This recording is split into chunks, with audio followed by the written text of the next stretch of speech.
नमस्ते। Divine journey में आप सभी का स्वागत है।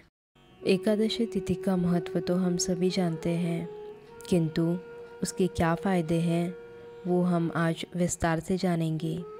एकादशी का व्रत श्री विष्णु भक्त उनसे आशीर्वाद पाने की कामना से करते हैं तथा स्मार्त और वैष्णव संप्रदाय के लोग इस एकादशी का व्रत करके भगवान श्री नारायण विष्णु को प्रसन्न करने के लिए उपवास करके उनकी भक्ति करते हैं। शास्त्रों के अनुसार हर माह की 11वीं तिथि को एकादशी का व्रत उपवास किया जाता है। हर व्रत 3 दिनों तक चलता है। इससे 10वीं तिथि की रात्रि से व्रत के नियम लेकर 11 के दिन उपवास रखकर तथा द्वादशी तिथि के दिन पारण के पश्चात ही व्रत पूर्ण होता है। वर्षभर सभी एकादशियाँ अनेक पापों का नाश करने वाली मानी जाती है। इस दिन भगवान विष्णु का पूजन तथा विधान करने से पुण्यों की प्राप्ति होती है।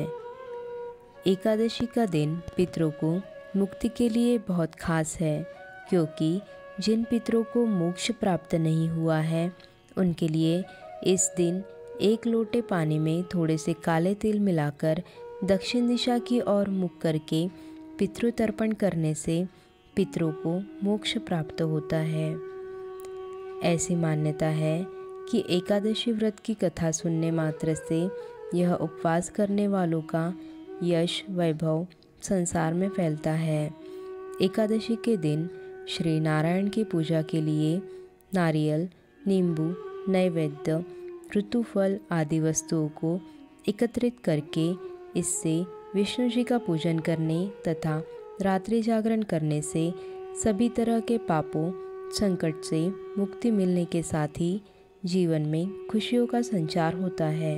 एकादशी व्रत करने वाले भक्तों पर श्री विष्णु की कृपा बरसने से उनके पितरों के लिए मोक्ष के द्वार खुल जाते हैं। एकादशी का व्रत करने मात्र से जन्म जन्मांतर के पाप नष्ट होकर यह मोक्ष तथा जन्म मरण के चक्र से मुक्ति दिलाता है। यह एकादशी सभी पापों को नष्ट करने वाली मानी गई है तथा इस व्रत से व्रतधारी के परिवार के लोगों को इसका पुण्य फल मिलता है। वर्ष भर में आने वाली सभी एकादशी के व्रत को अत्यंत पवित्र एवं जीवन के अंतिम समय में वैकुंठ दिलाने वाली तथा परिवार को हर कष्ट से मुक्ति देने वाली माना गया है। एकादशी की रात्रि को सोना नहीं चाहिए। इस व्रत में पूरी रात जागकर श्री विष्णु की भक्ति करनी चाहिए। रात्रि के समय भगवान विष्णु की प्रतिमा के निकट बैठकर भजन करते हुए जागरण करने से उनकी विशेष कृपा प्राप्त होती है। एकादशी व्रत करने वालों को दूसरे दिन यानी पारण करने से पूर्व ब्राह्मणों को भोजन करवाने के पश्चात दान दक्षिणा अवश्य देनी चाहिए। उसके बाद ही स्वयं को पारण करना चाहिए। इससे श्री विष्णु प्रसन्न होकर अपने भक्तों पर अनेक शुभाशीष बरसाते हैं। जिन्हें पुत्र की प्राप्ति की चाह है उन्हें पौष मास की पुत्रदा एकादशी का व्रत अवश्य ही करना चाहिए। इससे व्रतधारी को सुयोग्य संतान की प्राप्ति होती है। एकादशी व्रत करने से दुर्भाग्य, दरिद्रता तथा अनेक प्रकार के कष्ट दूर होकर मोक्ष की प्राप्ति तथा सुख संपत्ति, ऐश्वर्य, पुत्र पौत्रादि से खुशहाल जीवन का वरदान प्राप्त होता है। इस दिन श्री विष्णु लक्ष्मी की आरती, मंत्र, सहस्त्रनाम स्तोत्र तथा कथा आदि का पूरे मन से पाठ करने से जीवन में शुभता आकर हर तरह से लाभ प्राप्त होता है। एकादशी व्रत पूर्ण रूपेण मनपूर्वक करने से मनुष्य तपस्वी, विद्वान, पुत्रवान और लक्ष्मीवान बनता है। एकादशी व्रत संतान प्राप्ति, मोक्ष प्राप्ति, धन वैभव पाने के लिए करना उत्तम माना जाता है।